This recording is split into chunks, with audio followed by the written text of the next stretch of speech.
Welcome to Critter Crusades, the show about ordinary people on extraordinary missions to help animals. I'm Missy Woodward. Today we're going to talk about how you can get involved and make a difference in the world of animals in the shelters. How simple it is to take an idea and just expand it out there and make a difference. I have someone today that she just saw something that she didn't like and said, I can do this. And it has snowballed into something fabulous for animals in the shelters.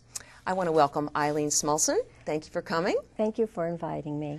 Yes, now you started something and you now have named it Operation Blankets of Love. Tell us what that is. Okay.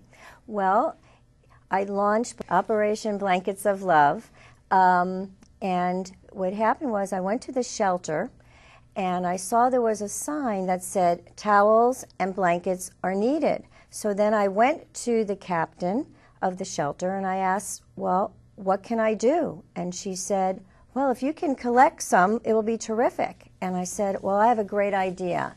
And she said, go for it. So within 24 hours, I had a business plan. And I went to my groomer, to my veterinarian, and to 2 stores that I collect and buy pet supplies. And I always make sure I buy pet supplies where there aren't any dogs sold, because I believe in adoption. And I asked them, can you please put a cardboard box with a sign that says blankets and towels are needed in the Los Angeles shelters? And they said, of course. And it was as simple as that. That's how it started. In 24 hours, you had a business plan. Yes. And you just said, I'm going to sit down and do this. Why did you do that? Well, I saw there was a need. When I was walking through the shelter, I saw a cold cement floor and very few blankets. It was very, very sad. And I knew I had to do something because I rescued a dog 4 years ago, and I could not picture her on a cold cement floor. And my background is 20 years of special events planning, fundraising, and marketing. So I just took all my experience and I put it to action to make a difference. So somebody that has a background in some industry or field, they can take that and apply that to the world of animals. It's very industrious on your part. It seems like it's snowballed a lot. So when you talk about the condition of animals in the shelters, explain the reality, not just in Los Angeles, across the country. What is the situation for animals in shelters? What is it like, start to finish, when they come in? We don't have to talk about the finish, obviously, but their living conditions in most shelters. What is that? Well, when they come in, a lot of them are strays, many of them are sick or abused.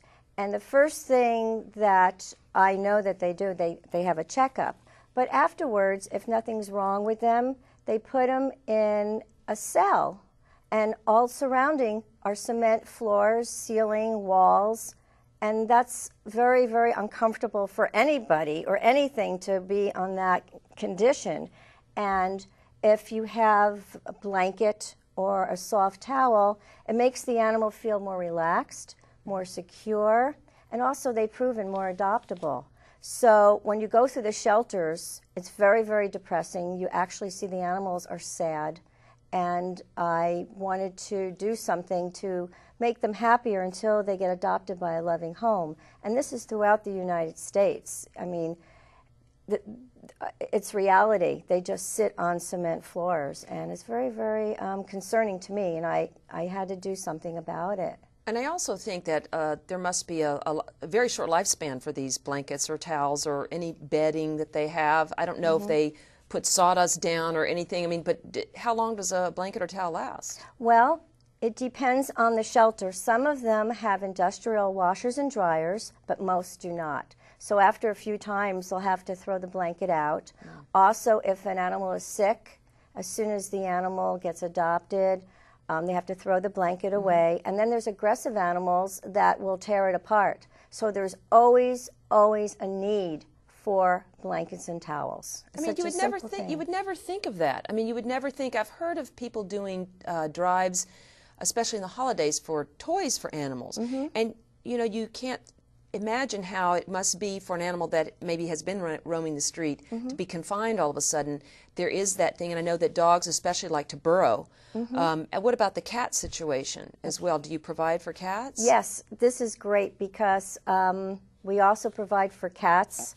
And kittens. Now it's the kitten season during this time, and they need small blankets or even little hand towels that they can put the kittens in. So they also have that need as well, definitely. So in doing this, did you have any idea what you were doing as far as what it would snowball into? No, I was just going to help my local shelter, and before I knew it, I had 15 stores, and then it kept growing. It just snowballed, and what happened was the shelter said, we don't need any more right now, maybe in 3 months. Oh, you're so they called another shelter, and they said, get her here right away. And so I went there, and I delivered 400 blankets and towels.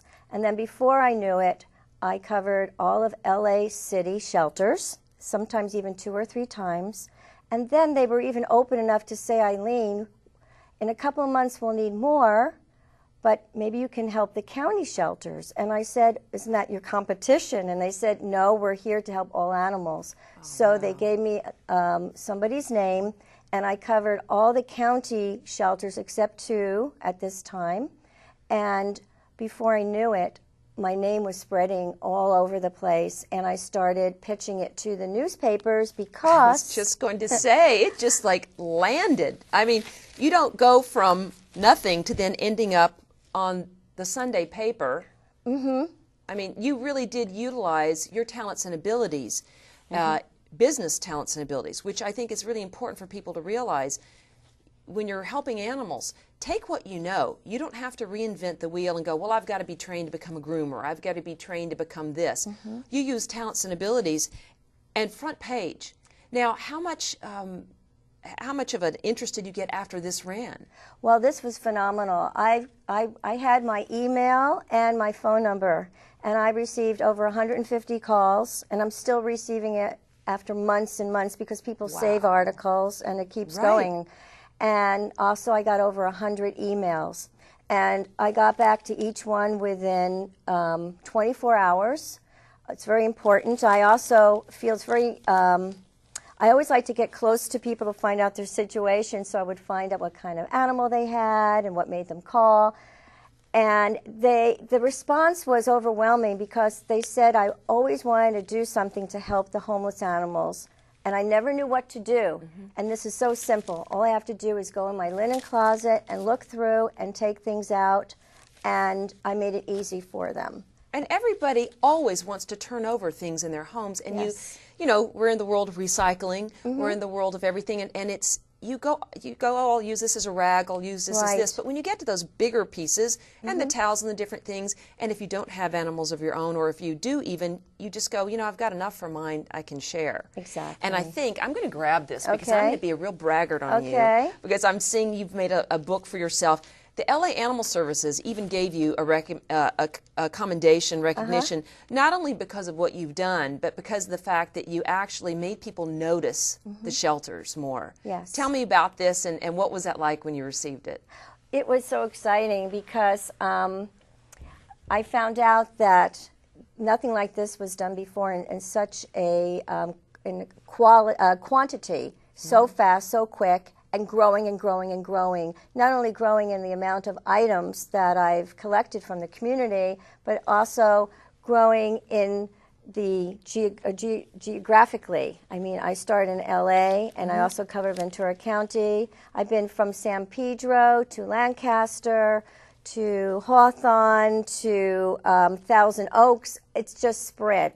And also it spread to not only adults that read the paper, but I also reach children and teenagers, and I go to schools and I educate them about pet care, about overpopulation, and how we hope that everyone, when they want an animal, that they take care of it.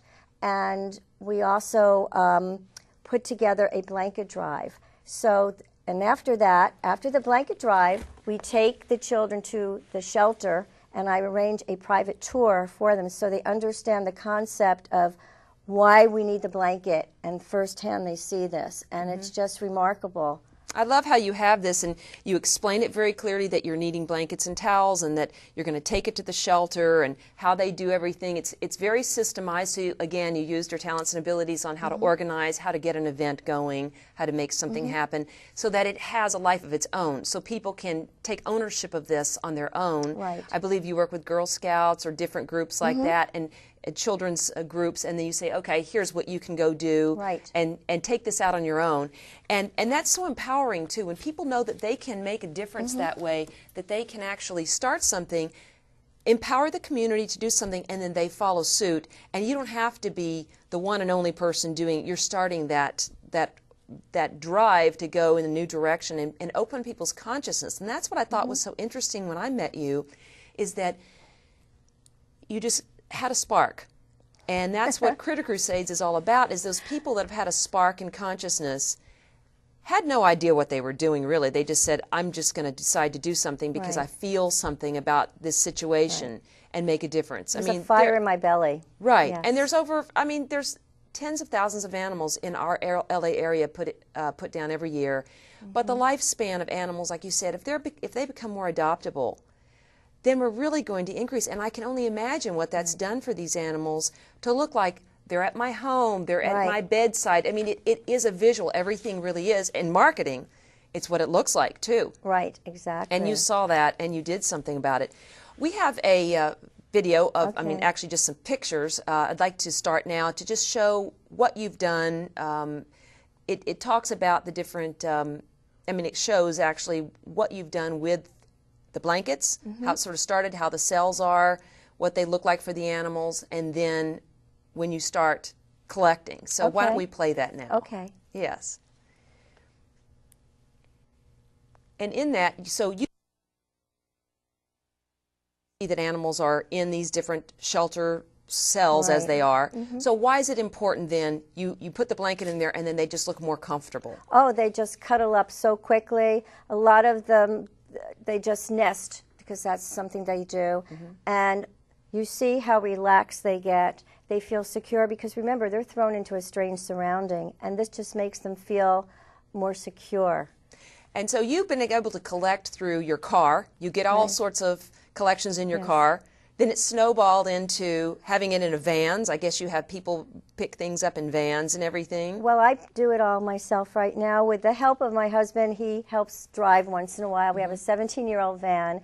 But about the volunteers, there's many people that said they want to volunteer. Well, in the beginning, I didn't have a volunteer program, but it's growing so fast, I'm going to go back to the people that said they want to volunteer and do that because you can only do so much. Right, right. And then you go into the shelters, and what happens when you bring the blankets in? Okay. Well, we bring the blankets in, and they put the blankets on the cement floor, and then the dogs just run to it. And you just see an instant happiness on the faces of the dogs and cats. And what's been really terrific also, some of the items that were donated were pet beds as well. And a lot of people gave me new items, which was phenomenal. And they're starting to give me pet treats. So I think I'm going to go out there and do advertise in my flyer that we also need pet treats because that is not covered in the budget in the shelters, and the rescue groups are in need of that. So I foresee I'm going to keep expanding. And so is it like Christmas Day when you walk in with these blankets? What is the experience like when you walk in with your bundles? What do they do? How do they divide them up? How do people go through that process there at the shelter? Well, first of all, after they see, I asked them for a dolly, and they said, why? I said, because I have about 300 items here, and they're like in an astonishment that someone's brought so much. And what I do, I separate into towels and blankets so they know. So I make it easy for them, and I ask for it to be clean before I collect it. But if they see that it's not as clean as they want, they do wash it before they put it out into the kennels.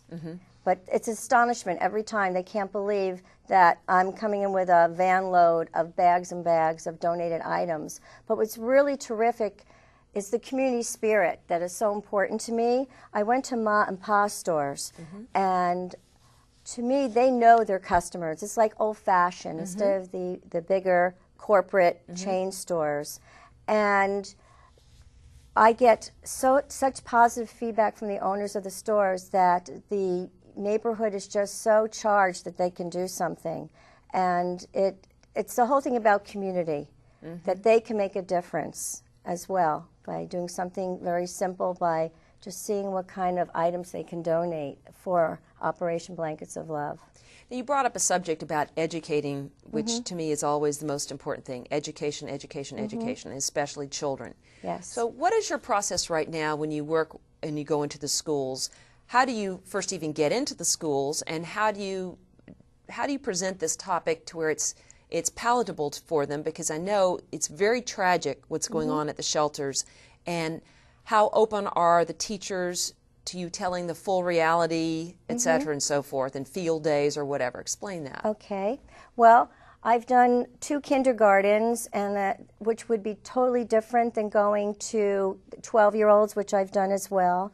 But I first called the school that's up the street from me, and it took me 3 weeks to finally get back to somebody because they're very busy. And once the principal likes the idea, then you have to go through the student council, because the children are the ones that make the decision. And as soon as they heard it was about animals, they said, great. So I go in with a presentation, and I do not stand there and lecture. I talk about pet care, but I have them give me the answers. I ask them who has an animal and what kind they have, and then I ask how many rescued an animal in a shelter or some other capacity. And most of the children have rescued animals. I was very pleased to see that. I also show them pictures of a dog without a blanket and with a blanket, and we discuss about feelings. And I talk about volunteerism. I cover it all. And then they decide that they're going to do a blanket drive, and the children decide who are going to make the posters, who are going to make the announcements over the loudspeaker every day. They also make a big, big banner in the playground. And I always tell them that whatever they do, they're going to make so many more animals so much happier. And then I tell them, when the blanket drive is over, we're going to have a private tour of the shelter with the permission of the parents, and it has to be after school. And we go and we do a tour.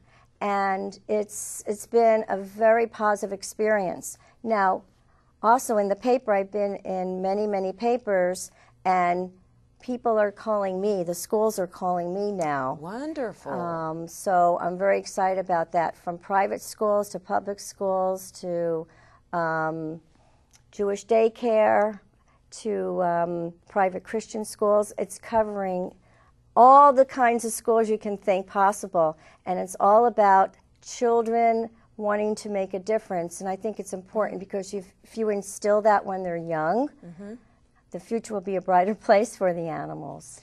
How do they react to the issues of spay and neuter? Do you bring these subjects up, how pet overpopulation exists? Do you touch that subject as well? Yes. Well, for the kindergarten, I just make it very simple. And I just say there's a lot of stray animals because people aren't taking good care of them. And I don't go into neutering and spaying for the kindergarten, but for the 12-year-olds in high school, I definitely talk about overpopulation, and I spell it right out to them so they have an understanding. I don't go into how they put the animals down. I just say, because that's something that's a little difficult for me to do in front of these children. I don't know how they're going to react. I don't know these children. Right. But I said it is a problem, and we have to stop it. And by being responsible, I explain about the process of spay and neuter. And what sort of reactions do you get? From the high school kids, they kind of giggle, you know, but because it's like probably uncomfortable, but they do understand the point. That's do any the of them main tell thing. you that they believe in it? Because we have had children on the show before and everything that have been very involved in spay and neuter. Do a lot of them already understand that it's important and that their animals are spayed and neutered? Do you get any idea about that? Not too much feedback. It's Okay. more of a listening, to be honest with you. But as long as I'm sending the message, I think that's the most important thing. And hopefully if their dog or cat isn't, that they'll go home and they'll do so. So what are your plans to be able to get this to spread to other cities, to be able to get other organizers across the country to do something like this? Have you been just so focused in Southern California? I know it has been such a growth so fast. But I'm sure that the marketer and the nonprofit mindset and how you've done all these things for so many years, I'm sure you just are thinking constantly about this. How can you systemize this? You're right. It's getting to a point that I'm going to do research about becoming a nonprofit. And the only way I can do this is through the support of not only everyday people who are animal lovers, but mainly get to the corporate world and not just the people that make pet products. There's so many people that love animals. I mean, it's a multi-billion-dollar business. So there is going to be a way that I can go to other corporations and find who the animal lovers are and get that foundation or corporation to support this important cause. And I could see it growing nationally one day. I would think that people that are educators would be good people to go to in other cities, people, not only just nonprofit groups, but people, teachers that like to be involved, maybe science teachers or people that already understand or teachers that are involved with nature aspects, that they might be really interested in that, to be able to say, this is something that's been done in Los Angeles as a pilot program. It really will work. And I know for myself, when I got your flyers, I said, I'm taking them to my library. Because the library is such a great place of education for children. People pick these things up and they say, how can I do this? So I think that's really important too, is that you found the niche. The niche was the schools. That's where you find so many people, schools and religious groups and different things that have networks already built in. As far as the future of this, how do you see yourself 5 years from now with this program? Do you think it's going to be something way beyond blankets? I mean, Blankets of Love is a great idea and a concept for all sorts of care towards animals. Did you have a desire to do anything like this for animals besides what this was? Is it something that's been burning in you? I believe you have a dog that is a therapy dog? Right, exactly. 4.5 years ago was the first time that I ever owned a dog.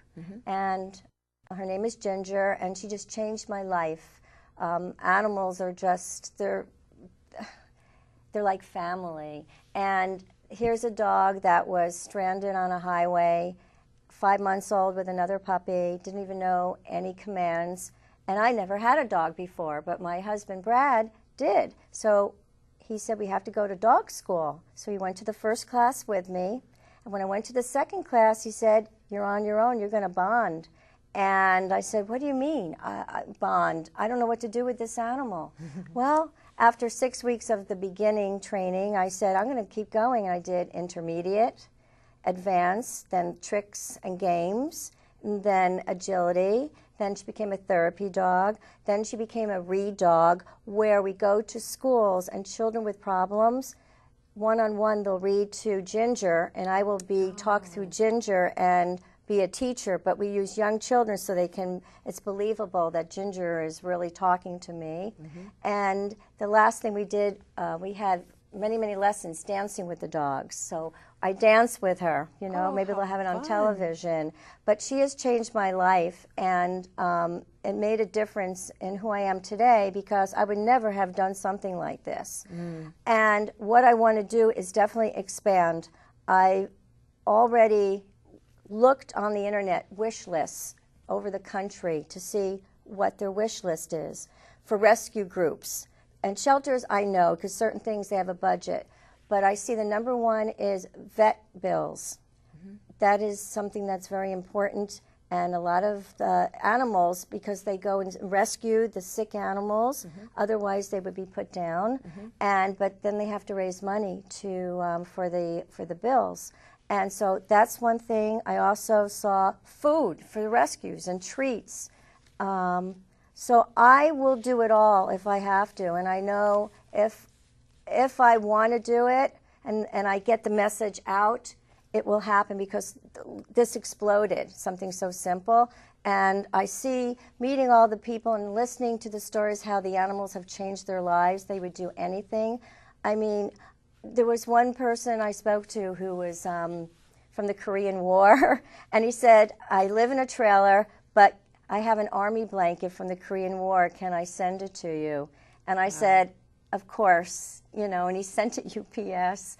I had a cancer patient who called me, and she said, I'm going through chemo, but can I make some blankets for you? And I said, of course. It's amazing. Two women just celebrated their 50th birthday, and they picked Operation Blankets of Love for in lieu of gifts. And How beautiful. So it's expanding in ways I never imagined. Well, thank you so much for sharing all this with us. You have just ended it on a note that is just the answer, that you can make a difference. Thank you so much for joining us here on Critter Crusades, the show about ordinary people on extraordinary missions. Go out and make a difference to the animals in the shelters. Get those blankets out and help them all. Thank you. Thank you.